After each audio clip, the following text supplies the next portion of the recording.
Clicking record. We'll see what happens. No pressure on you. It's recording. You can see it up in the upper left-hand. Okay, good. All right. So what I read today wasn't true.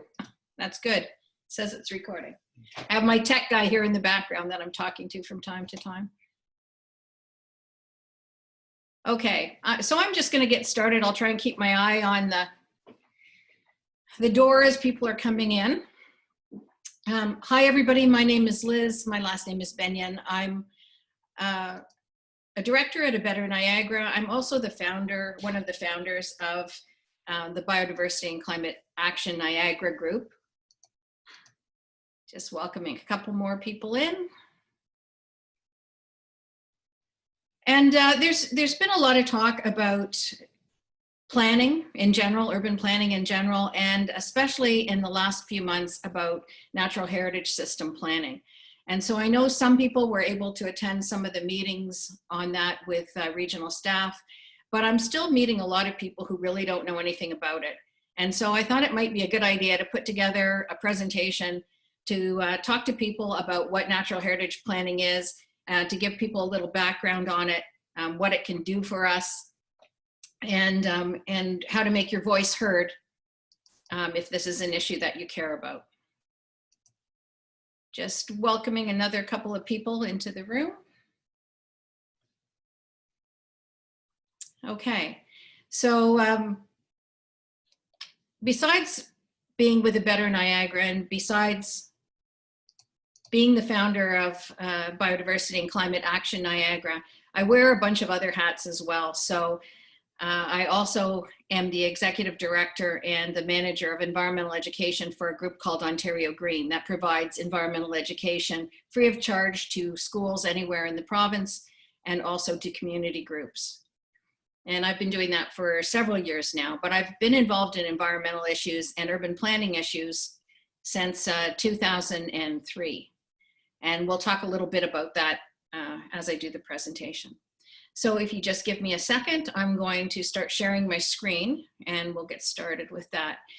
How I'm going to work it is, if you have some burning questions or comments that you want to make as I'm doing the presentation, please put them in the chat.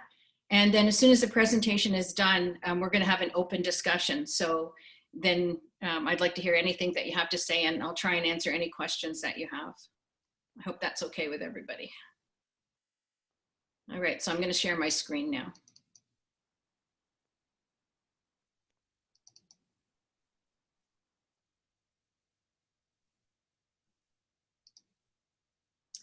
So hopefully now you're all seeing a screen that says Creating Niagara's Natural Heritage System. Just nod if you are.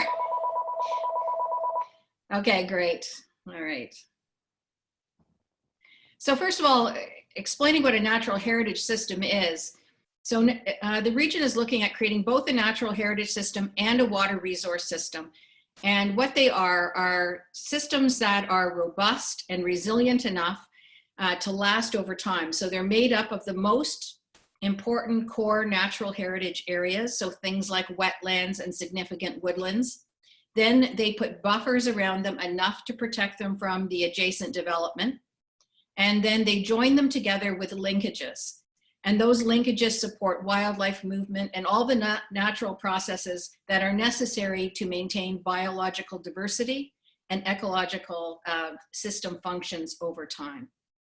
And the example that you're seeing here is something from the Seton lands. So as you can see, there's wetlands buffered and then linked together with other systems.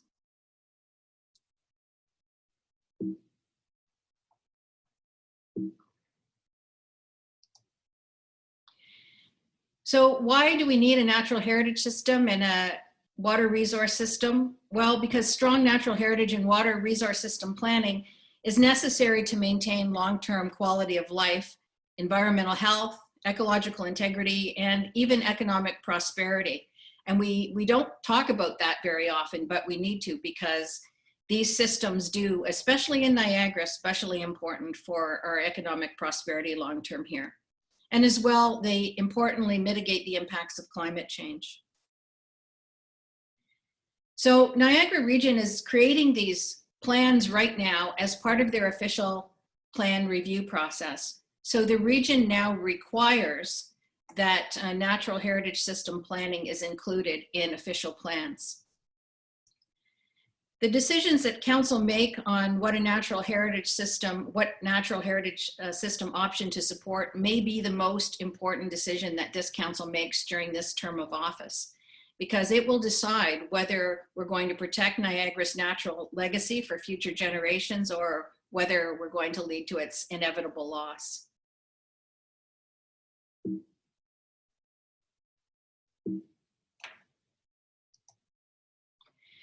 So natural heritage systems, as much as people have worried about them and what impact they may have, it's not about stopping growth. We know that there's going to be growth.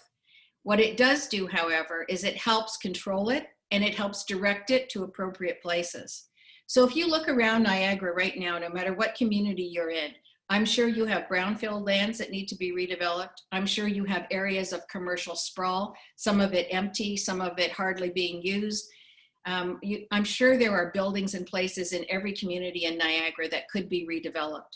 And so it's about directing growth to appropriate areas. And if we directed growth to appropriate areas, especially in terms of redeveloping our cities, we could have some mid-density, vibrant, mixed-use communities along already serviced land. So it's also about how much this is costing us. Growth costs taxpayers money. If we can concentrate that growth in areas where we already have roads, where we already have transit, where we already have services, it saves taxpayers money. And also along major transit routes.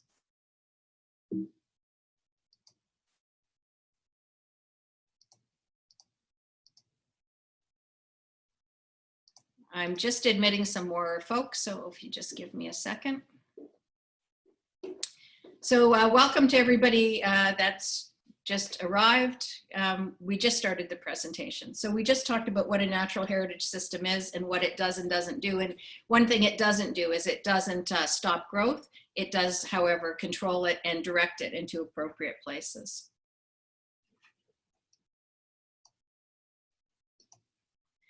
So it's about figuring out where growth could go and where it can't go. So once you know where it can't go, then you know where it can. And part of the problem that we've had in all of our communities is big battles over development. And we can mitigate those battles if developers know where they can develop and we know what's coming as citizens. And you wouldn't have these arguments and these legal battles that cost us a lot of money. So it's about trying to find the appropriate places for growth. If municipalities have strong NHS and WRS plans in place, then they wouldn't be engaged in those kind of costly battles. And you can see an example here from North Oakville of land that was taken into the urban envelope. It was mostly agricultural, and it was taken into the urban envelope to be developed. And you can see how they've identified these significant woodlands that they want to protect. They've put buffers around them to protect them from the development that's coming. And you can see it doesn't show up as much on here, but it's fairly significant. And then you can see the area in yellow where they identified an area where they could actually do enhancement to add to the ecosystem functioning in that area, and potentially even putting in new wetlands.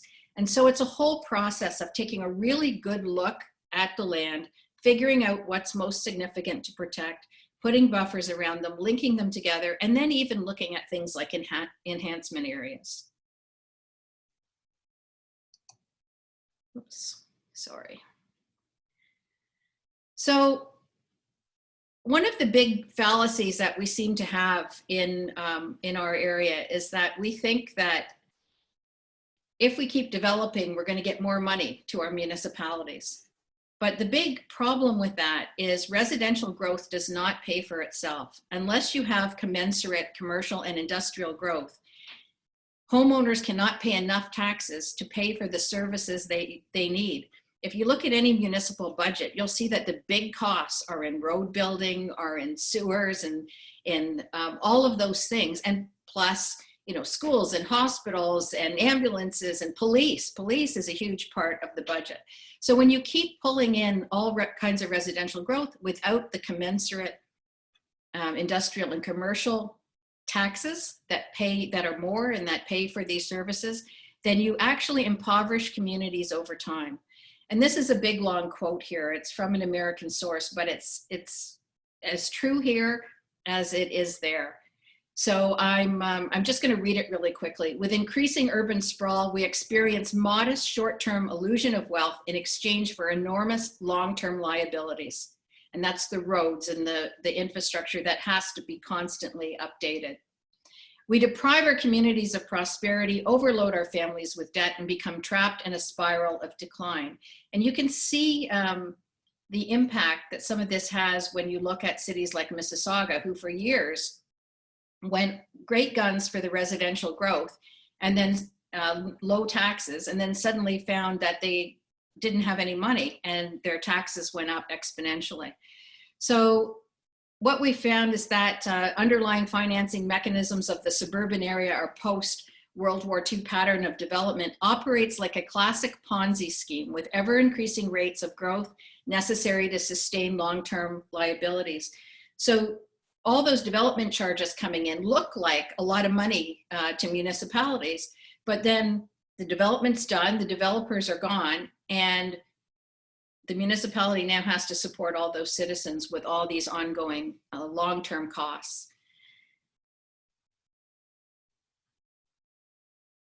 I'm just going to go to the next page here.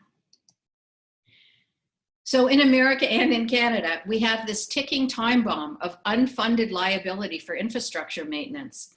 And you can see what they say here about the amount of money that they think needs to be put into infrastructure. So I'm sorry, just inviting someone else in. The reason we have this gap is because the public yield from suburban development patterns and the amount of tax revenue obtained per increment of liability assumed is really low. And over a life cycle, a city frequently receives just a dime or two of revenue for each dollar of liability. And that's what we have to keep in mind. All right. So the little graphics on the side were just showing how much in services it costs for our typical kind of suburban development compared to urban development. So it makes the case for doing as much redevelopment within our communities as possible before we go out into greenfields.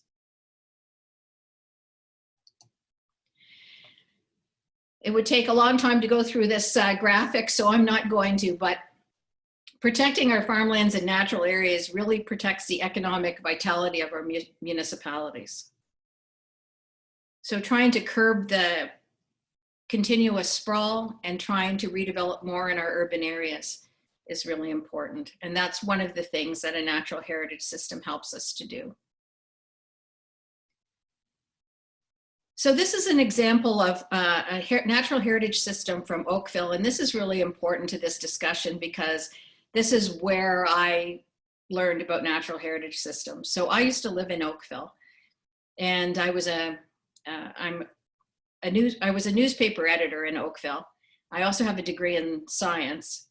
And when I was there, the town wanted to take in 7,600 acres of land, and this is the map that you're seeing here, of land in North Oakville that was largely agricultural, and have it developed, bring it into the urban envelope and start developing it. And citizens got very concerned because there had never been a proper scientific survey of the land. And so citizens joined together and they started pressing the town to do a proper scientific survey. They couldn't believe that they were busy planning when they had no idea really where the wetlands were, the woodlands, or anything else that was of significance. And that became quite a battle. It ended up in the community group going to the OMB, and there was a settlement at the OMB. And as part of that settlement, the town agreed to do a proper scientific survey of the land. And so the town, the region, the Conservation Authority, and the Ministry of Natural Resources all worked together to do a proper mapping of the land. And what resulted from that was Ontario's first natural heritage system. And this was the plan that you're seeing here. So all that dark green on the map is the natural heritage system. Anything that you see in light green are city parks. So that's the kind of thing where you might have baseball diamonds, soccer fields, skateboard parks, playground equipment, all of that. None of that is in the natural heritage system. The natural heritage system is there for the protection of the natural environment. There's walking trails, passive trails through it, but it is not a place for any kind of active recreation. And then the areas in gray, as you see, are the development areas. And the areas in yellow are the commercial and industrial areas. The pink are commercial cores for each neighborhood. And so that's the basic layout of the natural heritage system. As you can imagine, the developers who owned all the land in North Oakville were none too happy about this proper mapping being conducted, and they were none too happy about the creation of the natural heritage system. And so they took the town to court. They took them to the OMB. And what resulted was a victory for the town and the citizens. And so I think it was 29 developers took the town to the OMB, and the town prevailed. And the OMB found that this was a superior method of doing planning. And so in 2008, that's when the OMB hearing was. And so it was the first time in Ontario's history that a natural heritage system had been created. And now, as I told you, now it's the province actually requires this as part of official plans. So this is where I got my first lessons in both citizen activism and what could be achieved, but also what is a natural heritage system and how does it work?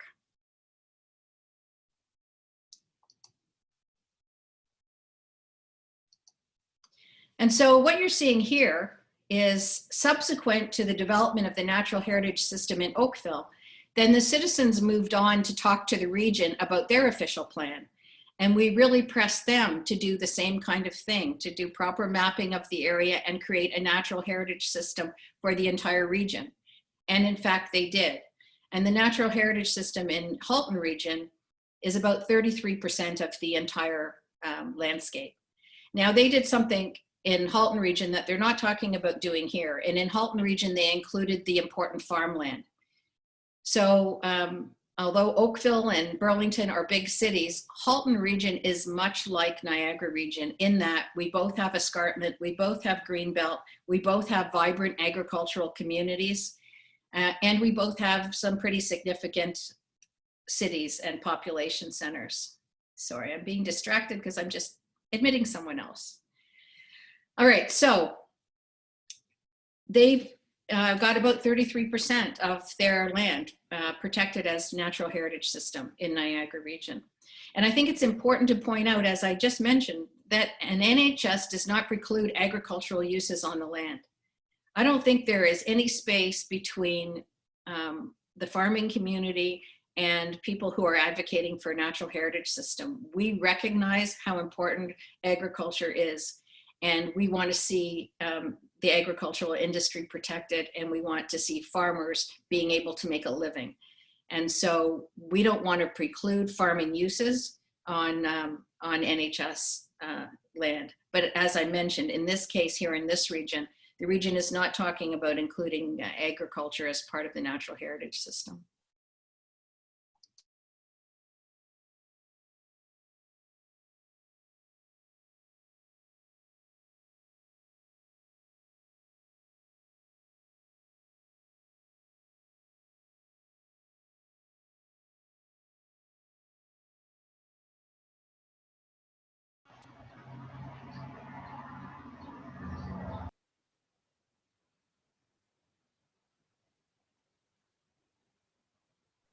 Liz, you're muted.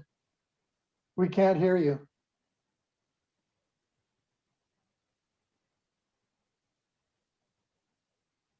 You're still muted. No, still can't hear you.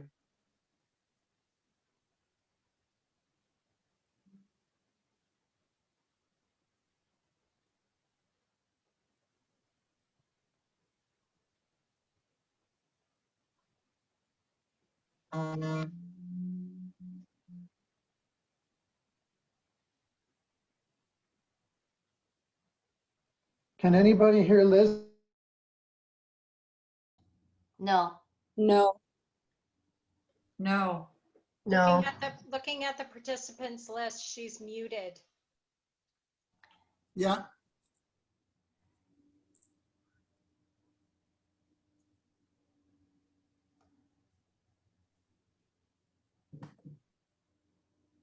George, you're muted as well if you were talking to the crowd. Sorry. Liz, I'm calling her now, but her line's busy, so I imagine someone else is calling her too. so it's the unmute button on the lower left-hand side there, Liz, by the mic. You see the microphone with the red line across it? I think she's experiencing some kind of technical difficulty because she would know how to unmute, I think. I see Ken is also muted. Okay, how's that? There you go. Oh, finally. Sorry about that, everybody. It was just, I don't know what was going on. Okay, all right. So this slide is just basically about the major impact of farming in our area. You know, we employ almost 20,000 people. It has this great contribution to our GDP. So protection of farmland is very, very important in this area. And our farms have value that go beyond how many houses you can build on them. And that's, I think, a really important thing that, you know, we're not, at least I'm not, I'll speak for myself. I am not seeing the recognition of how valuable our farmland is. Every time I turn around, another valuable piece of farmland is being developed in this region. And we have the best farmland in the country. We can grow things here you can hardly grow anywhere else. And I would just like to see an elevated level of importance put on our farmland. It's also important to note that our farmland is more productive than most farmland around. And so even though Niagara only represents 23% of total farmland, it represents, you know, 42.8% of the gross farm receipts in the Golden Horseshoe. So we have very productive farmland here. And I'm sure you all already know that.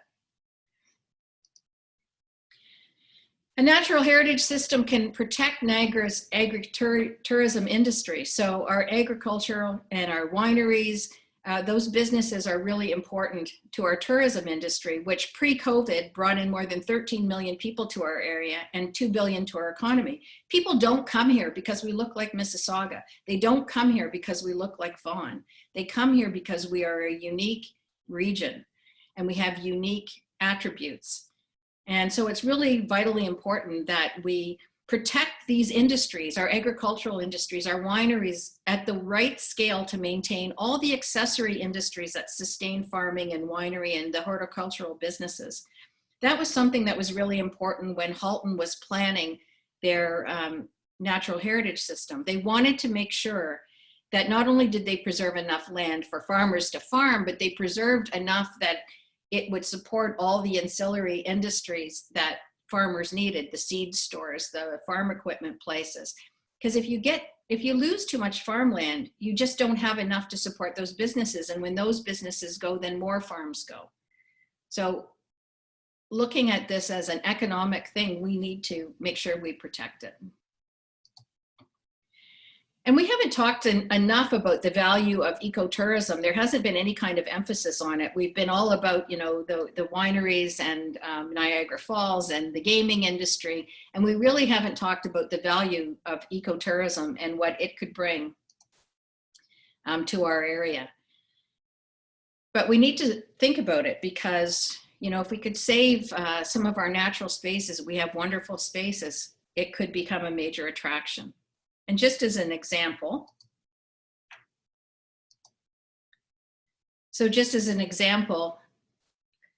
birding has become hugely popular during the pandemic, and studies of the economic impact of birding in Point Pelee show that birders add about $15 million to the local economy every year.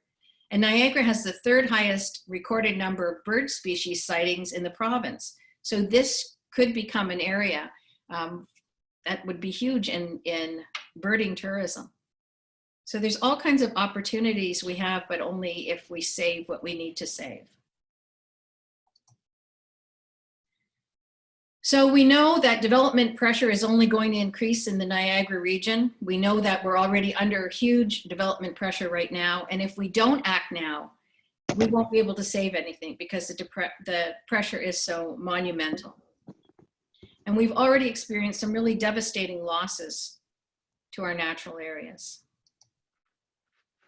So let's take a quick look at where we're at right now. So this is a map that was done by the Niagara Peninsula Conservation Authority a few years ago. And it looked at the forest cover around the Niagara region. So Environment Canada says we need about 30% forest cover altogether to keep a healthy ecosystem. It says if we have 40%, it will support half of potential species richness and marginally healthy aquatic systems. So 30 is the bare minimum.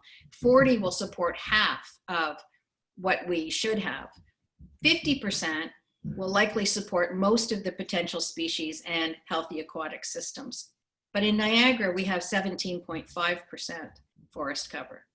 So we're way under, almost half of what Environment Canada says is the minimum.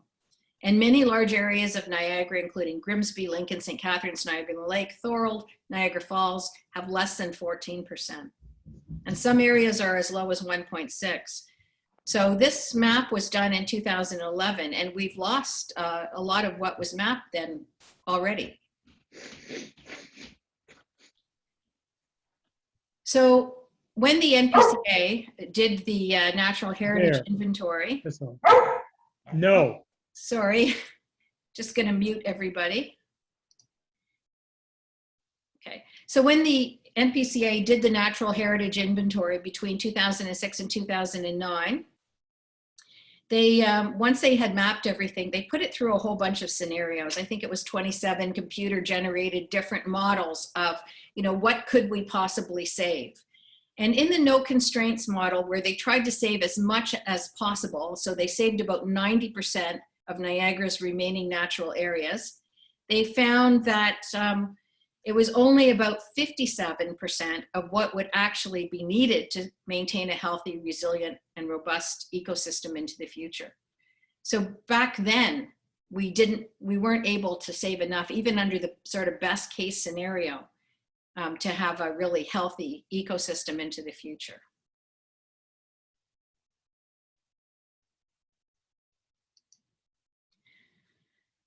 So when we look again at some work that the Niagara Peninsula Conservation Authority has done, we can see that we're not in all that great shape. Our woodlands have rated a D when they do their assessments, consistently rated a D. And when we look at our surface water, it also consistently rates a D.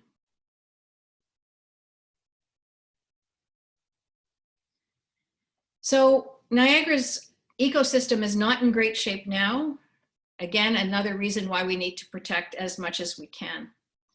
And if you look at this map, you can see that really protecting Niagara's natural systems is really critically important if we're going to protect Canada's most diverse ecosystem, which is the Carolinian zone. So the southern part of Ontario, which is only 1% of Canada's landmass, but is the most diverse and ecologically rich ecosystem in the country.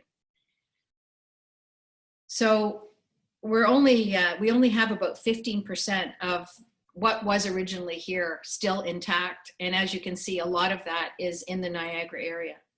So we have a special kind of, I would say almost a responsibility to try and protect what we can here.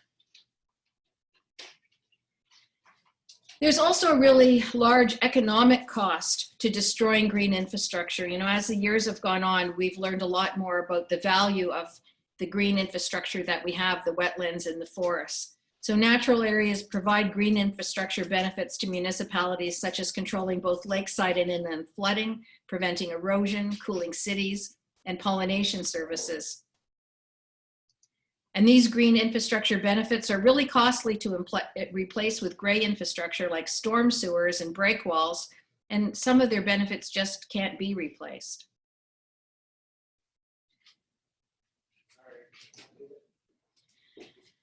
And there's been a lot of work in recent years on trying to actually quantify the economic value of these ecosystem services. So I've just given you a couple of examples down at the bottom, but you can see how valuable they are. So there was a Ministry of Natural Resources study that looked at ecosystem services in Southern Ontario, and they said they were worth about $84 billion. And there was a Natural Capital Research study that showed ecosystem services in the Greenbelt were worth 2.6 billion.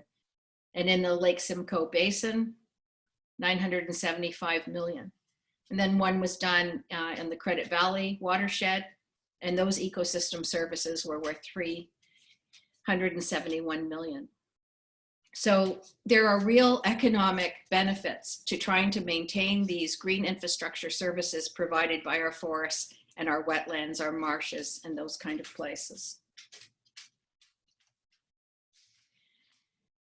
The other thing that's really starting to get some attention paid to it is the issues around climate change. Our government has recently recommitted to lowering GHGs by, I think it's 30% of the 2005 rate. And they're talking about trying to reach a carbon neutral spot by 2050. We now have a partner in the American government who are also making climate change an issue. And so we're going to have to meet GHG reduction, greenhouse gas reduction targets. And it will fall on municipalities because municipalities have influence over about 50% of Canada's greenhouse gas emissions. Sooner or later, the government is going to say to municipalities, you have a goal to reach and you have to meet it. And we won't be able to do that if we pave everything over. And of course, here in Niagara, as all the farmers know, we're already experiencing the impacts of climate change. And we'll never be able to mitigate it and adapt to it if we don't save some of our natural resources. So good planning is one of the best tools that municipalities have to combat climate change. You can see that in this graph that looks at the carbon footprint sort of the farther you go out from the core. So the core areas are the ones that have the lowest GHGs. And then as you move out to the suburbs and the more sprawling communities, you have greater GHGs. So sprawl means more greenhouse gas emissions, period. If we can apply some gentle densification to our cities while preserving farmland and natural areas, it'll help us in dealing with GHG emissions. So the region tried to deal with all of this some time ago. And they actually had set up a target of protecting 30%. So when we talk about protecting 30% of our land, which we can't do because we don't have 30% anymore, but they set up a target of protecting 30% of Niagara's natural and forested lands 20 years ago. And the strategy to achieve that was part of the work of the Sustainable Niagara Action Plan that was approved by Council in 2012, except the committee never met regularly and it was eventually disbanded. And so there was an opportunity that was completely missed. But the other important thing to note is that they did have a target. The region did actually have a target to try and protect 30% 20 years ago. They just never appropriately acted on it.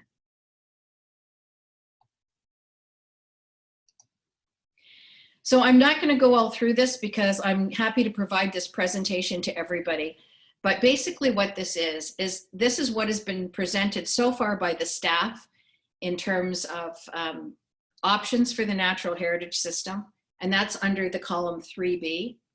And then that was an option that they said was their preferred option, but they backed away from that. And now they say they're looking at more than just 3B.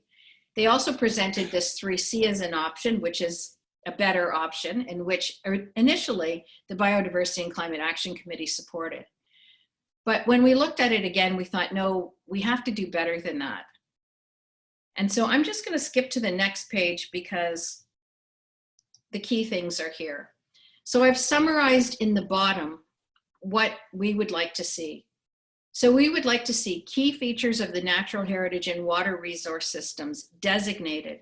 And that means not just put as an overlay on a map that can get whittled down and ignored, but actually designated as NHS, designated as natural heritage system. That is what they did in Oakville. So the key features of the natural heritage system were not negotiable. They were designated as natural heritage system, and that was it. Also, supporting features like buffers and linkages and potential enhancement areas of the natural heritage system, we would like to see those designated outside of urban areas. It's not easy to designate those things in already built up areas, but you can certainly designate them outside of urban areas. And again, if it's not a system, if it's not connected, and if it's not protected by buffers. If we don't do that, if we don't protect it by buffers, if we don't link those important natural features together, then it'll be what we've been doing up till now, which is protecting little features in isolation. And the problem with that is if you protect little features in isolation, they lose their biological diversity over time. They cease to function.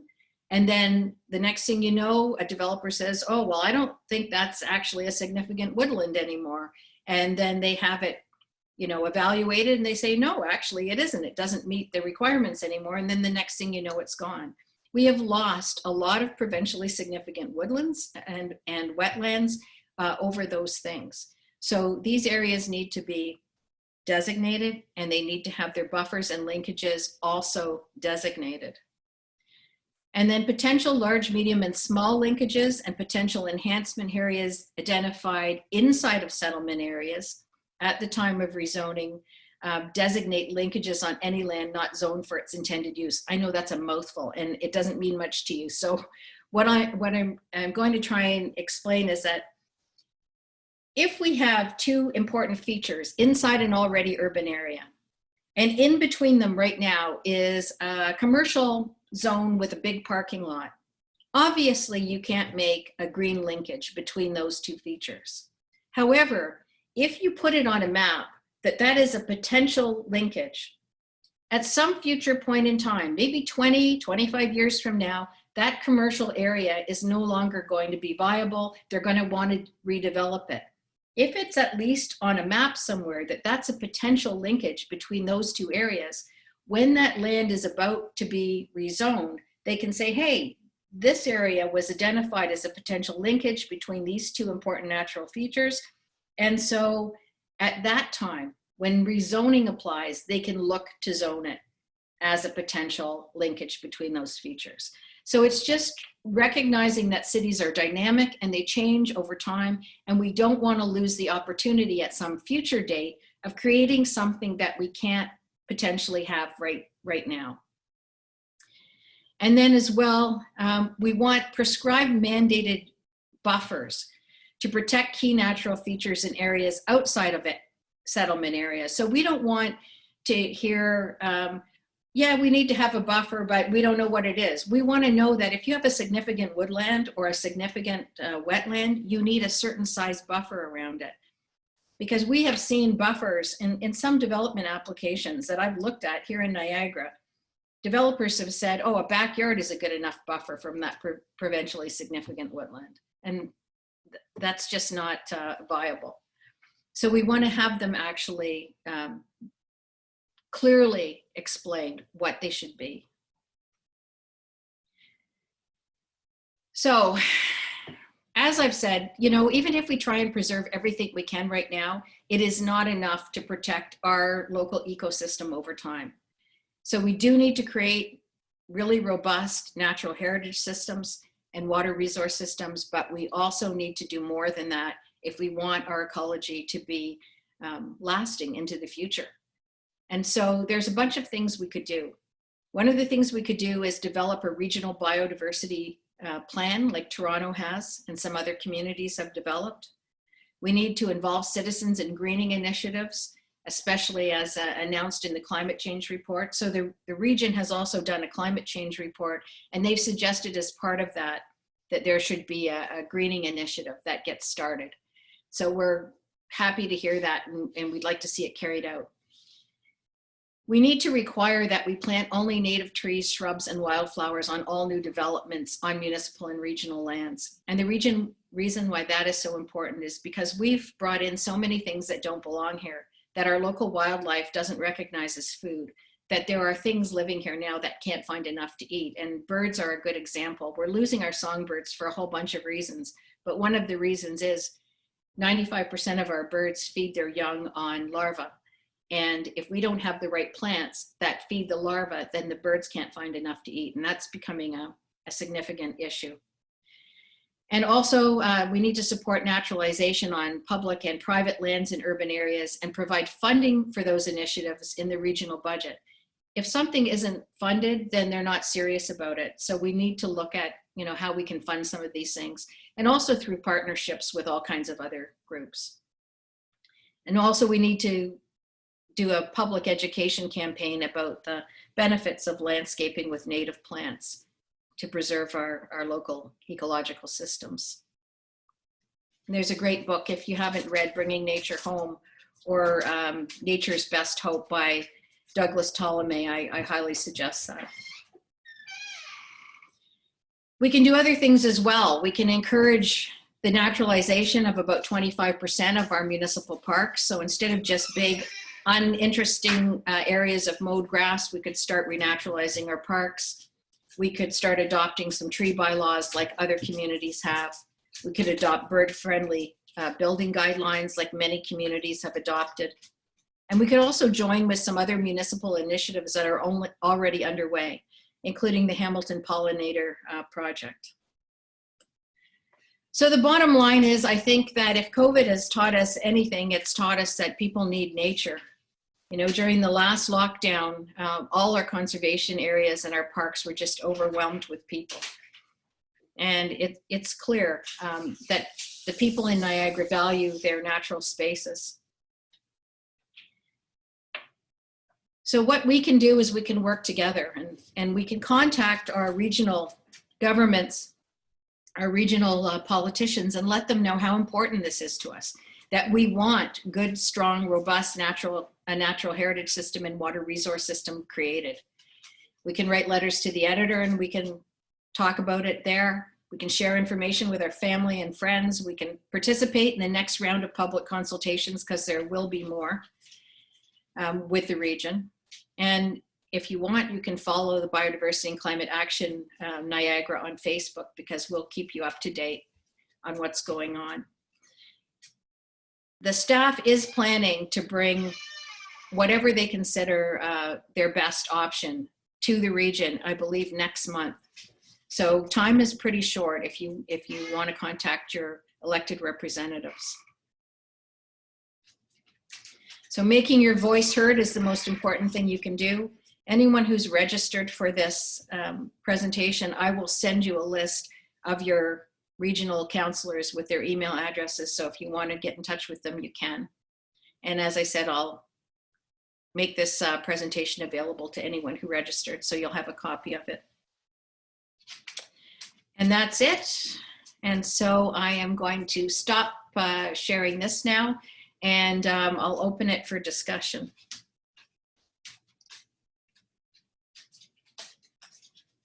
Okay.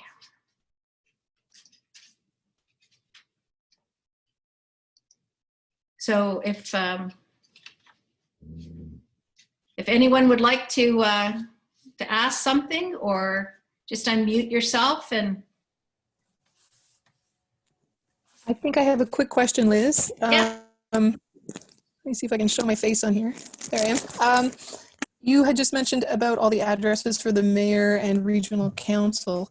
If you provide us with that, can we post it on Facebook? All Yes. their contact information? Okay. Yes, I'll do that. Okay, great, thank you. And I have a quick comment, Liz. Sure. I found it encouraging, your story about Oakville's natural heritage system being supported by the OMB. Is it common that the OMB comes out in support of initiatives like that? It wasn't, and it probably isn't now. There was a brief period of time where things seemed a little more hopeful. So it's not the OMB anymore now, it's the LPAT, right? But under our current provincial government, the environment has taken a bit of a beating. So I would say I'm not feeling so hopeful about those things at the moment. We hit it at the right time in 2008. But the good news is, that they haven't changed the requirement for municipalities to put natural heritage system and water resource systems in place. That is now a requirement under provincial policy for official plans. So that requirement exists. It's just that what the province requires is fairly minimal. Local municipalities, local regional governments can decide to do much more, much beyond the minimal amount required. And so that's what we're asking our region to do, much more than the minimal amount required.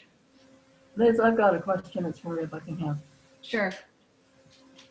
First of all, I'm wondering why, or what you can tell us if more about why farmlands aren't included. We are sure losing a lot, and the number of areas that are already subdivisions is insane. I mean, there is land around here whereby it's not very viable, or it may not be a big threat to build on, but that isn't where they necessarily build. That would be a major question. And the other one would be, you're saying municipalities can put things in place, but with Mr. Ford's MZOs busy, I'm wondering how much that can be overridden. Yeah, so the MZOs are a big issue. But we can't worry about that. That's the way I look at it. You know, we can only influence. I mean, you can't let that. You got to try and push forward. Right. But it's pretty scary when you've got somebody who's so tyrannical in terms of pursuing their ends. But in that case, it's even more important. I think that maybe we find a way of including the farmlands, especially those that are essential to linkages or buffers to watersheds and stuff like that. And I'm wondering why they have been avoiding or just ignoring the need to include farmland in that. So I'm not sure if there's any farmers who are part of this discussion tonight, but if there is, I'd be interested in hearing from you. So I know that when Halton decided to include the agricultural land, there was a lot of concern from the farming community because they didn't want anything to impede their ability to farm their land. And I certainly understand that. And I think there was a big concern that the environmentalists were pushing for something that was going to, you know, negatively impact the farmers. And what ended up happening in Halton was we found out that the region was going to privately meet with the farmers. But the problem is when you have public meetings, they're public or they're not. And so when we found out that they were meeting privately with the farmers, we said, we're not going to let that happen. So a whole bunch of us who were involved on the environmental side invited ourselves to that meeting. And we ended up sitting down with the farmers at the same tables with the farmers. And what they ended up realizing is that we were not the enemy and that in fact, we wanted them to be able to farm and how valuable we considered agriculture. And so that kind of settled things down between the perceived problems. And so I think that partly at the region, you know, there's this concern about that, you know, potential conflicts between the environment and farming, which I think we could all sort out if we just talk to each other. But the other thing is, I don't know if you necessarily have to have farmland included in natural heritage system, but I definitely think that regions should have farmland protection policies. I mean, when you look at the impact that global warming is going to have around the world and the impact that's going to have on the world's food supply, we need to protect the farmland that we have.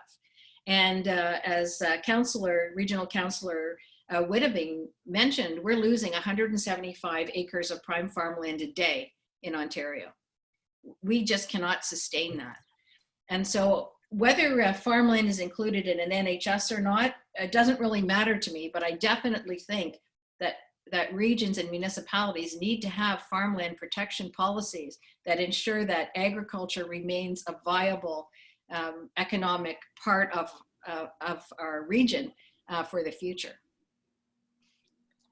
Could I just mention the fact that the Mid-Peninsula Corridor seems to be back on the books with some of the politicians. And from everything I've understood over all these decades about it is that it'll just cause urban sprawl along that whole length and that it's just such a negative, bad idea. And I don't see anybody working against this to educate people about those concerns. Yeah, that Mid-Peninsula Corridor keeps rearing its head. I think if we looked at the soil maps, and I had occasion to look at the soil maps recently for Niagara, you'll see that almost all of Niagara is prime agricultural land, class 1 or class 2. So putting another major highway anywhere in Niagara would cause significant damage to agricultural land for sure, not to mention the ecological problem. Yeah, can you hear me now? Yes. I thought that the region having a new plan was sort of a bad initiative because the whole basis of the regional plan was first to protect the agricultural lands. Policies developed in 1980, and then the big change to the plan was the Natural Heritage Amendment that was achieved in 2008. And I find the problem was with regional planning was not the lack of policies or the lack of an adequate tree bylaw. The problem was the violation of the policies. Now, this was shown about a violation of the tree bylaw. I just found out yesterday that episode where the bulldozer destroyed trees at Thundering Waters. I asked Mr. DeRoot, the region's bylaw enforcement officer. He said the MPCA had determined there was no violation of the bylaw. You look at what was done, all the no permit was applied for it. The trees were of the right species, the size was adequate. The MPCA is going to have any credibility. They're going to have to reconsider this decision, which was kept secret from the public. It's actually revealed to me by Mr. DeRoot when I asked him to get involved. No. So John, if I could stop you there for a second, because, you know, I know Thundering Waters is a huge issue, and I agree with you that, you know, it's when you don't implement and don't enforce your own policies, you run into these major issues. But bigger than that really is if Thundering Waters would never have happened if we had a properly mapped natural heritage system. I disagree. It was properly mapped. They used this bogus argument that was accepted by the region that ash die-off, the ash borer had ended the provincial significance.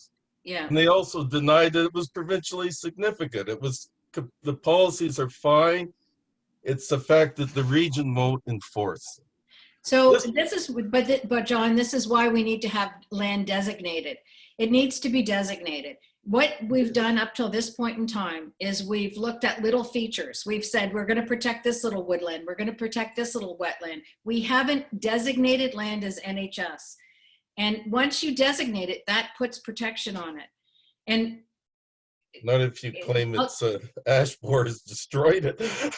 No, because it's the land itself that gets designated. It is. It says it is environmental conservation area. I know, but it's not this. It's not the same. It doesn't have the same weight as a natural heritage system. A natural heritage system has more weight. So if you don't mind, we're going to move on to somebody else. But I get your point. That's been a huge problem. Not only have we not properly designated things, but we also have not enforced the rules that we have in place. For sure, that is a huge problem.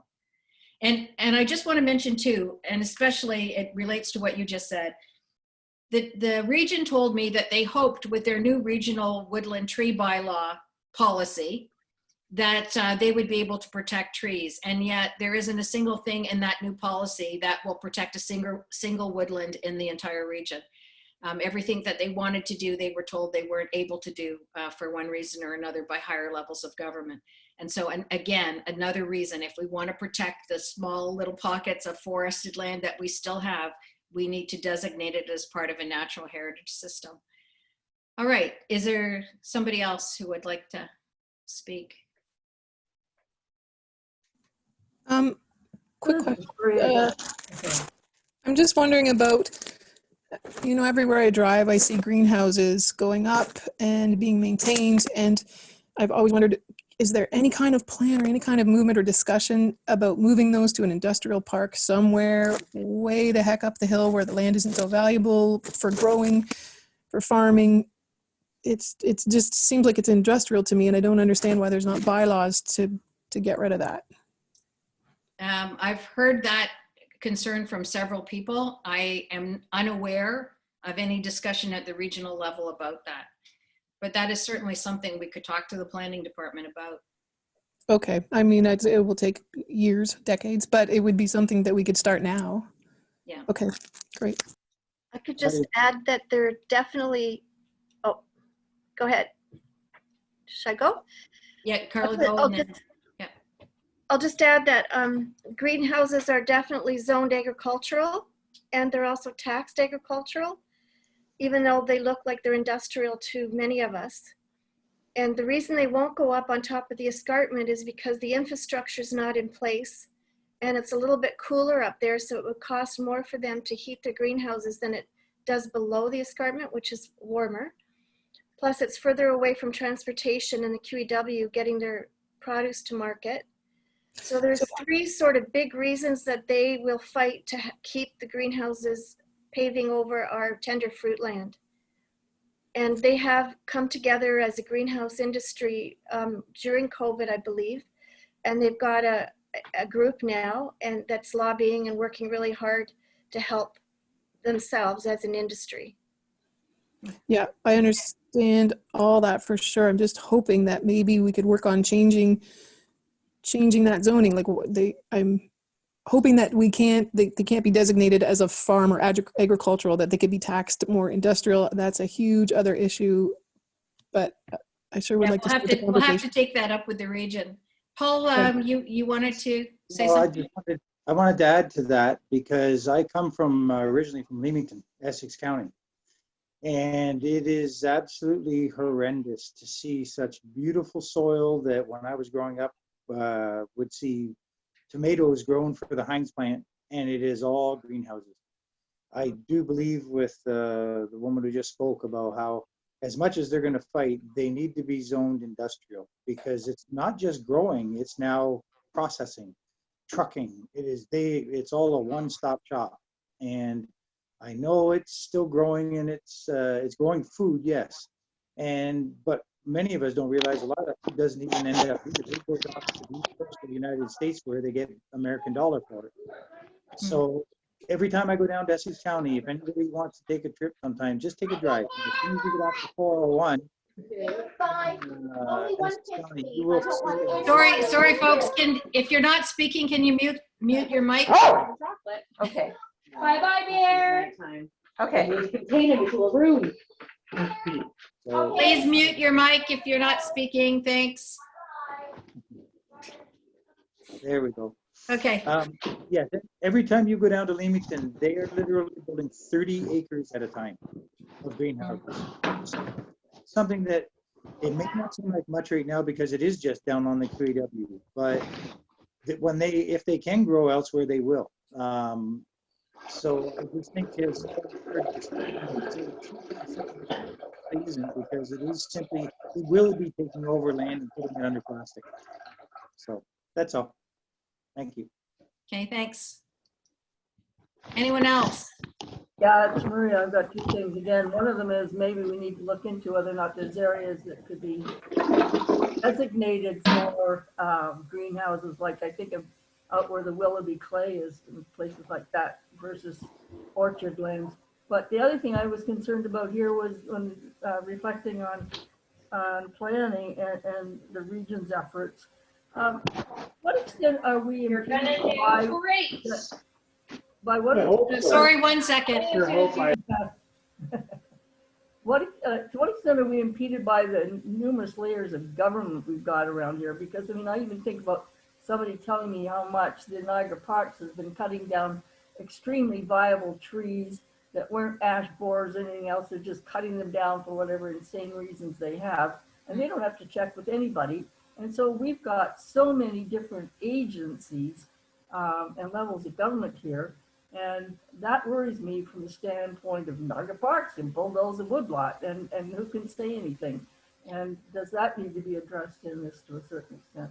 Yeah, it is an issue certainly here in Niagara. I don't know what to do about entities like Niagara Parks, but that is why I think, again, it's so important that our region take a much stronger role than it has up till now in terms of trying to protect the environment, because we do have 12 municipalities. And the way things work is that the province dictates down to the region dictates down to the municipalities. So the municipalities have to have official plans that meet what the region has required of them. And so if the region would put robust plans in place, then we wouldn't have to worry so much about lobbying each little municipality to protect each little thing in their municipality.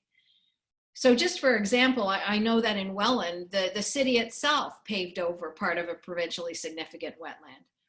And the region is in the midst of, and somebody mentioned this in the chat, the region is in the midst of trying to put a highway, not a highway, they're trying to extend Merritt Road right through provincially significant wetlands. So where it dead ends now, they want to put the road across there, and then they want to put part of Merritt Road into 4 lanes from 2 lanes. And they want to add a pathway too alongside the road. So when you add all that up, the amount of destruction to those provincially significant wetlands is going to be huge. And at the same time, the region transportation department, again, is also planning to run a road through the largest intact fragment of Carolinian forest that we have between the escarpment and the lake in Grimsby. So, you know, the region on one hand is talking about environmental protection and putting in a natural heritage system. And then on the other hand, we see them planning these highly destructive things for some of the most significant areas that we have. So, you know, it's given us a very jaundiced view of what's going on. And when they wonder why we don't trust them and why we feel like we need to keep communicating with them about this, it's for those reasons. You know, we see them talking one way and doing something else. And it's very confusing to citizens, and I don't think it looks good for the region either. Anybody else? Yeah. Just to elaborate more on that, Liz, about Merritt Road, on Facebook I commented, it's my in-laws that live on the section of Merritt Road that's between Rice and South Pelham. And I mean, they're already treating that road like a highway as far as people because of all the development that is around Fawn Hill. But it's just kind of a, I guess, a story, if you want to say, from many years ago about how, yes, we see all the changes and the destruction to environment when roads are built and houses, and it just a little bit of a story about how it's what you don't see can be changed. My in-laws moved into that house before there was any development along Line Avenue in towards Welland. It was basically just what you see on Merritt from Line down to Rice Road. There even wasn't many homes down in, I think it's Kunda Park in that area. When they bought this home 35-ish years ago, the sump pump in their house ran constantly, even during the driest of summers. And if everyone knows Fawn Hill, it's sandy soil. So the water should have been flowing away. My father-in-law had this water, and they still are on a cistern. He had the water tested. I suggested, you have that water tested. They were on a natural spring. They ended up actually being able to tap into that to fill their cistern and then turn around and pump off the excess. This went on for close to 15 years where they never had to buy a load of water. And as soon as they started developing Line Avenue, it dried up probably within the 4th home that was built. So it's just that really exemplified to me how, even though you don't see it, it changes the environment. So that is all, as some people may know, the Fawn Hill came, I sit on the Friends of Short Hills Board of Directors. We have one fellow who's very knowledgeable about the water flows and the ancient water flowing through Niagara. People don't realize that there's more water that flows from Lake Erie to Lake Ontario underground through the Fawn Hill Came and that whole area than there is to the Niagara River. And that all gets changed. And we already see the change. I know one of our members is on Trouts Unlimited, trying to bring the trout back to the tributaries of the 12 through Effingham and all that area. The development that has gone on Highway 20 with around the new Meridian Center, that has already changed the silt and the flow that is now entering all the whole tributary of the 12. So it's a lot of things that we don't even see that this affects. So, Absolutely. Is there a regional counselor sitting on this Zoom meeting tonight? There is, but we're happy he's here. I've waited patiently. I was the first one to electronically raise my hand, but I'll let the others speak first. I have a few comments and questions as well. No, So go ahead, George. Go ahead. No, go ahead. I'll let the others go ahead. Can I get in and say a few things, Liz? Sure. Okay. For over 4 years now, I've been trying to save little sections of Draper's Creek. Okay, there's 15 polygons, and development's just moved in, and they've taken away the majority of the buffers, as you're aware. That's in Welland, right? In Welland, it runs from Pond Hill right into the Welland River. Now, the regional official plan states that you have to have 120 meters involved in an environmental impact study before you can develop. Okay. But I can call the NPCA and say, okay, I own a piece of property. Can you mark my tree line? And I can go and clear the land to the tree line.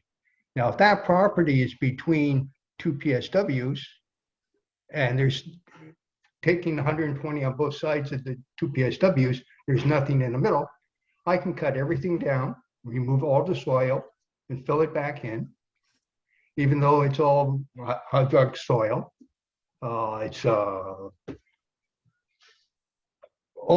Basically it's a wetland, you know, it's got the soil, it's got the frogs, it's got, and like it's all the way up and down South Pelham Road. You know, they'll get a crotch between two creeks and they'll put in 7 townhouses. You know, and so I think where the problem is, they say you've got to do an impact study on 120 meters. But it does not apply until you apply for an application for development. You can do whatever you want before you file for an application. So, okay, so, but this makes the argument for why we need a natural heritage system. Yes, for sure. Yeah. Because the way it is now just doesn't work. We actually need to figure out what are the most significant places, what are the buffers that are needed around them, and what are the linkages to put them together into a system. If we designate that and say this is a no development area, then you solve that problem that you continuously see. Yeah, but here again, Liz, you go in, you clear the land, you grub everything so there's nothing left. You can't tell what was there. You've removed all the soil. And when it's time for the application, the city says, okay, we'll make that buffer 7 meters because it's not going to affect the PSW. But Okay, what I'm trying to say though is if you've properly mapped the land and if you know that certain areas cannot be developed, the developer can't go in there and clear them. That land has now become natural heritage system. So let me go back and explain what happened in North Oakville. So in North Oakville, most of that land was owned by developers. Okay, it was farmland, but it was mostly rented out to farmers. It wasn't owned by farmers. It was owned by developers. And so when the citizens first started saying, you need to create a natural heritage system up there, the town's response was, we can't do that because we can't afford to buy the land. And the citizens said, you don't have to buy the land because right now it's zoned agricultural. And so do the proper scientific survey, figure out what needs to be protected.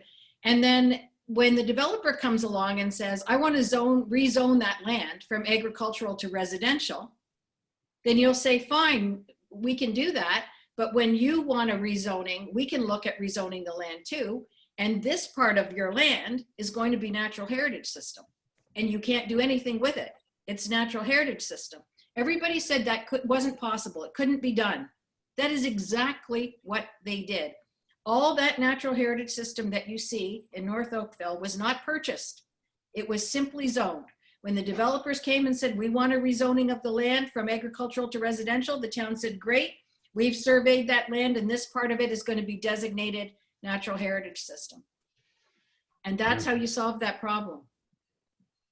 And it would also, if I can jump in, Yeah. solve what I think is one of the biggest problems, and that is that the developer pays for any environmental impact studies, which obviously introduces a huge bias. And as we know, everybody, so many people on this call who have tried to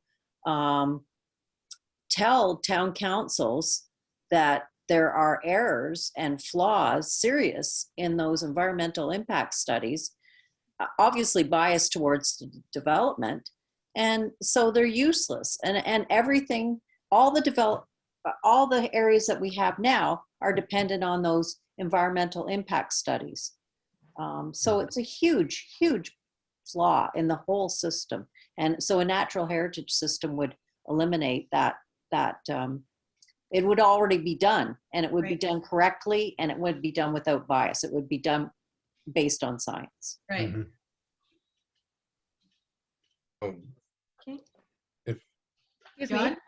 Yeah. Sorry, Patty and then John. Go ahead, All right. Patty. Hi, everyone. Thanks for showing up tonight. I just wanted to touch base on a few things, actually, what we just talked about. Regarding lands, farmlands not being included in the natural heritage system. I found how that can be a mistake.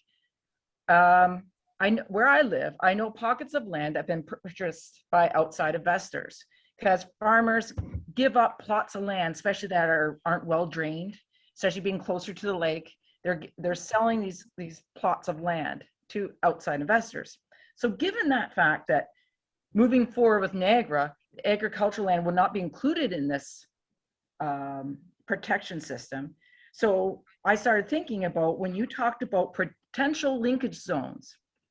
So is there a way, instead of changing that word from potential to mandatory, meaning is there a way that we can make that a mandatory future linkage zone, especially when it's on agricultural land? Because I'm seeing, since agricultural land cannot be protected under this, can we have stipulation where these are mandatory potential linkage zone, mandatory linkage zones through these farmland areas, which could be sold off? That's it. So we would like to see that. So we would like to see that in outside of the settlement areas, so outside of the urban areas, we would like to see linkages identified and designated. So we would like to see that actually designation on the land. So as long as it's being farmed, no problem, because we don't want natural heritage system designations to interfere with farming. But at such time that agricultural land is sold and there is a rezoning, that designation would then apply to that land. So that is what we are asking for. Perfect. So it's not potential, it's actually mandatory when it's in rural areas then. That's what we're asking for. That's not what's in the currently suggested options, but that is what we are asking for. That these linkages be designated, not to interfere with agricultural land, but at such time as that land may change its zoning, then the designation applies. That's what happened in North Oakville. That's what we would like to see happen here. Okay, fantastic. Thanks for clearing that. Okay, John, and then George, we're getting close to 8:30. So Yeah, John, if you want to speak, and then George after you. Will be about the comment about the Parks Commission and the tree bylaw. There's one feature of the tree bylaw that should be changed. It allows any public work to do what they want to do. They don't have to apply for permits, and that's something that should be remedied. About the what seems to be suggested, which should be from the discussion, would be extremely tough. it seems to be suggested that these provincially significant forests have the same protection as provincially significant wetlands, where you don't allow site alteration. Now, it is permitted under provincial policy to do that under a regional heritage plan, because the region can exceed the minimum policies that the province sets. Mm-hmm.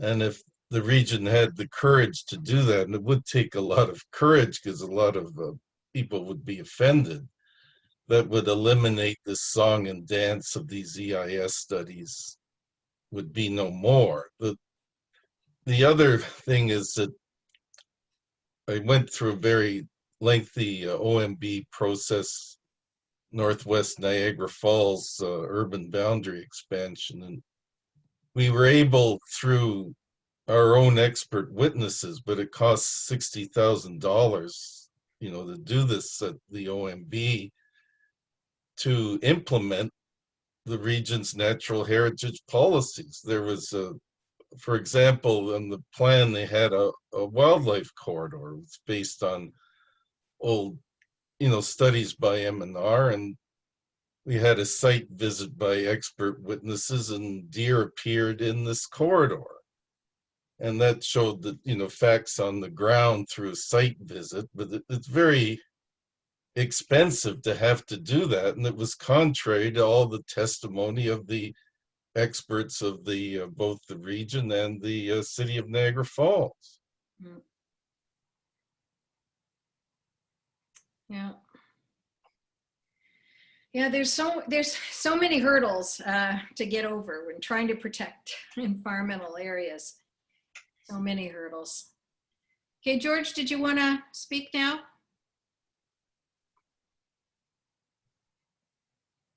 Okay, there, I'm in. Thank you. Okay, so a few things. First of all, I guess I'm the only regional councillor on this meeting right now. So we had a council meeting supposed to be tonight. Literally right now, it got canceled. So Liz knows that I invited all of my colleagues on council to join this meeting, and unfortunately, I guess they have other plans. So so be it. A number of comments I have, and some questions and thoughts and ideas as well. So if you need to leave at 8:30, please go ahead. I'm sorry, but I wanted to be first, but that's okay. It's, I guess, not bad being last either. Liz, have you spoken to the farmers and the wineries with your information and presentations? No, not yet. Okay, I think you got a bunch of allies there. So that's one. I want all of you, I see somebody put my name and my council connection and so on. That's fine, no problem.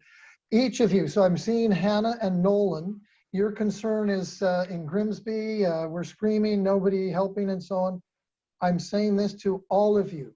Contact your local regional councillor. If you don't put up, then you may as well shut up. So you need to say something, so speak to them. Now, if you want some sort of an organized voice, that's fine. But I can also tell you too, between the maskers and the anti-maskers, between the carriages and the no carriages in Niagara on the Lake, a number of them, like 95% of them, have this very same message. So they send one message to the whole gang, and then we get the same message as regional councillors all the time. I'm going to suggest take a minute, 3 minutes, whatever it is, and write your own message to the regional councillors. If you don't say anything, then you only have yourself to blame. So it's up to you to say something. It's the old expression, if it's got to be, it's up to me. So that's a comment that I'd like to make. Liz, I don't know, but I'm wondering if you're able to share, not now, but to share when you're talking to the councillors, and even when you're talking to this crowd of 58 people or whatever we've got on this Zoom conversation now, if you're able to share what areas have been lost. I've made notes as you were presenting and so on, and you mentioned early on in your presentation, we've lost a number of areas. My colleague on regional councillor, Albert Witteveen, he's from West Lincoln, he's the one that said we're losing so many acres per day in farmland in Ontario. And Albert is a farmer and he works with farmers. So it's time to speak up, but have some kind of information to feed to your local councillors. The next thing here is, Liz, can you talk a little bit about the developers and how did they feel about a few? You gave me an example when I talked to you a little while ago, and you said, "Oh, they kind of like this." Can you share that with the gang here as well? Because the developers are not always anti everything.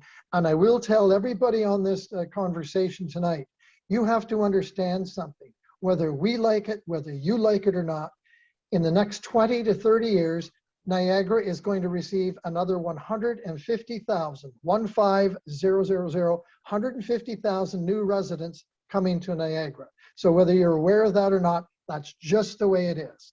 So Liz, can you speak a little bit about the developers? And they did have a win-win situation with working with some of the groups. Yeah, so again, in Oakville, of course, the developers were entirely against this idea of a natural heritage system. And I just wanted to note that when developers buy agricultural land in the hope that at some future date they can turn it into a residential development, they're speculators. So it's nothing different than me and putting money in the stock market, hoping to make money. But nobody's guaranteeing whether I'll make money or not. So when developers buy agricultural land with the hope that someday they'll be able to turn it into homes, that they're speculators, and there shouldn't be any kind of guarantee that they're going to actually make money on that. And so these developers were all up in arms when they heard about the natural heritage system, and they said, "You can't tell us, you know, that you're going to take some of our land away." And the city said, "Well, you bought agricultural land, and so you want to turn it into residential, requires rezoning. That means we get to have a look at it too." So they were so up in arms, they took the town, as I mentioned, to the Ontario Municipal Board, 29 of them. And then they lost. And then the town said, you know, if there's any developers who would like to just work with us and just accept the fact that this land has been designated as natural heritage system, we'd be more than happy to entertain your applications and to get them through our process as quickly as possible. And so a bunch of developers out of the 29 said, yes, we'll just accept it. It's more important to us to get shovels in the ground and get moving on our projects. And so they did.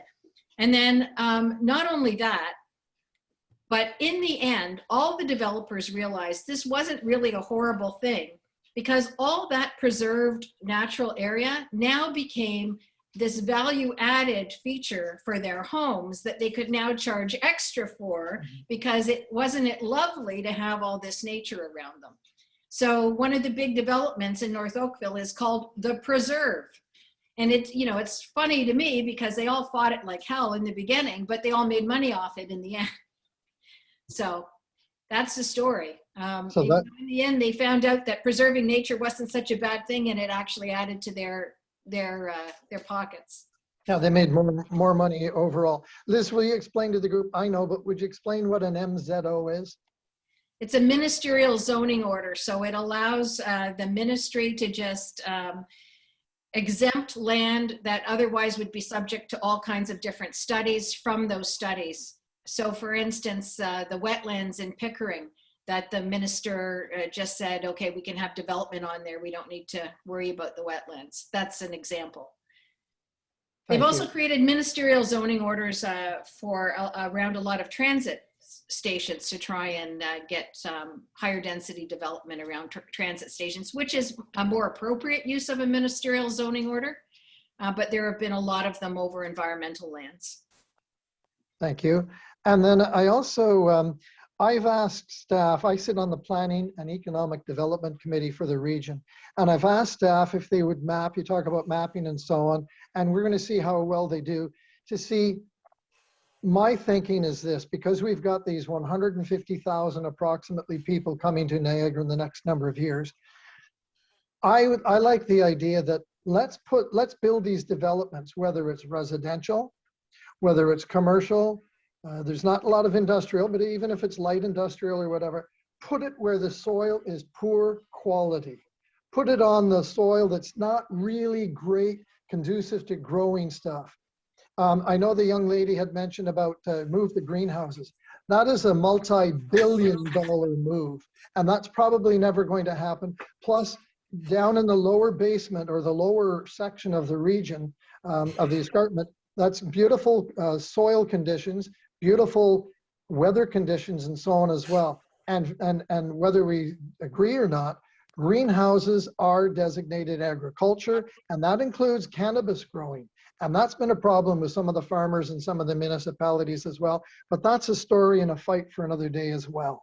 So they're probably not going to be moving. But let's welcome these people coming to Niagara, but let's get them to go where it's not great soil. And another thing that has to happen, I also sit on the Public Health and Social Services Committee. And another thing that happens is there's some, I think it's around 17 or 18,000 families that need affordable housing. So you don't understand that. There's people couch surfing, living with their relatives and so on. We need a lot of affordable housing. And so one of the things that needs to take place is that I'm really going to push this. I got a year and a half on council left. I'm really going to push this. We need to have densification, intensification. People love to have, and many of us, myself included, live in a single family home. That's not the way of the future. Because if we want to preserve our farmland, if we want to preserve our forests, our trails and so on, we need to encourage and we need to teach people, now you need to live in a multi-level, multi-purpose, multi-family building. So 2, 3, 5, 6, 20 stories or whatever the case may be. So that's part of a story for another day, but we need to be very, very mindful of intensification. We can't sprawl like we used to in the 40s and especially in the 50s, 60s, and 70s. We're going to lose too much farmland. So the second last thing I want to say to you is this. I said it earlier, but I'm going to say it again. It's up to me. If it's got to be, it's up to me. So it's up to each and every one of you to contact your regional councillor, find out who your regional councillor is in your area. Maybe you know somebody in another area. Councillors, we will listen to people. Don't give us threats. Don't rant and rave. Give us information. Give us facts. I make my decisions on knowledge. I make my decisions and I represent the region of Niagara. Even though I live in St. Catharines, I represent Niagara. And I make my decisions, and I said, if I got elected, I will vote in favor of what I feel is the best for Niagara. Not just for St. Catharines or Thorold or Grimsby or something else. It has to be for all of Niagara to be the winner. So speak to your councillors, learn who your councillors are in your own area, and then educate them. I'm going to, I won't kick them in the butt, but I'm going to push them to listen to this recording tonight. I'll tell them this is an hour and a half out of your life or whatever. I think this is a very, very good start. And if you don't know that much about what's going on with the, we're doing a change, updating our regional official plan and so on, this is a must. It has to be incorporated into it as well. So educate yourself first, educate your councillors, especially go to the Planning and Economic Development Committee, because many councillors who are not on committees, they'll often go with, oh, whatever that committee said, then I'll go along with it. Some will not challenge, some won't challenge fellow councillors or committees. I'm not one that, I'm not shy to challenge if I have to. So educate yourself, educate your councillors, and then don't bellyache, don't complain. You can complain all you want, but then offer up solutions as well too, because it's good to challenge everybody, including us, but offer solutions as well. That's the best way of doing it. And the last thing I want to say is, I believe very much in Mother Nature, planet Earth, call it whatever you want. And you know, the farmers are definitely, and the wineries are definitely, they don't want to lose all this beautiful farmland and the soil that they're using. So you have allies there. I'm sure you have allies there. So speak to them as well if you know a farmer friend or a winery friend or something like that, and rally them. The more that we, councillors, hear from the taxpayers and the voters, the more they'll listen as well too. So don't be shy. And the last thing I want to say is this, and I've said it to a couple of my colleagues on the Planning and Economic Development Committee, and I will be saying it to my colleagues on the rest of Regional Council as well. I don't want to, in 20 or 30 or 50 or 100 years from now, have everybody singing that Canadian singer, Joni Mitchell, when she sang that song. They paved paradise just to put up a parking lot. So it's up to you to fight this one, but educate us. Don't fight us, challenge us and educate us. Let's not hear our Joni Mitchell song. Thanks, folks. That's what I wanted to say. Thanks, George. And thank you for attending. I appreciate the fact that a regional councillor attended this meeting. So we appreciate you being here. To everybody, just so you know what Biodiversity and Climate Action Niagara is planning to do, we will be making delegations. We have already got delegations ready to go for the Planning and Economic Development Committee when this comes to them. The plan comes to them hopefully in May. It's been delayed and delayed, but hopefully in May it'll get there. If anyone wants more information about this or they want to stay connected with us, you know how to reach us now. We're on Facebook. I will be sending to everyone who registered for this a copy of this presentation. And, you know, and I do invite you to stay in touch with us because we'll keep you up to date on the issue. And I'm also happy to answer any questions that you have that you weren't able to bring up tonight. So please feel free to get in touch with me. Liz, I'll be happy to move a motion at council when it's time too, at the committee and then at the council level too. So you and I, I'm sure you and I have some discussion. Okay, great. Thanks. I appreciate that. So I just want to end by thanking everybody for being here tonight. I really appreciate you taking the time to learn more about the natural heritage system planning. I'm sure there are lots of things I left out, and I'm sure there's lots of questions that you still have, and I'm very happy to discuss it with you. So please don't feel hesitant at all to contact me through the Biodiversity and Climate Action Niagara email, which you all have now because you've all emailed me. So with that, I'd like to say good night to everybody. Thanks again for being here. I really appreciate your time. Thank you, Liz. Very good. Liz. Thanks, Liz. Great. There you go. You're welcome. Thank you. Good night. Good Nice night. work. Night all. Nice work, Liz. Thanks. Thanks, Liz. Thanks, everyone. Good night. Good night. Night. Okay,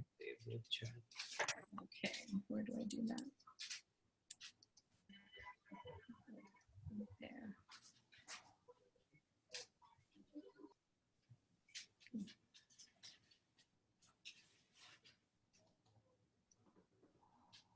Okay, now where did it get saved to?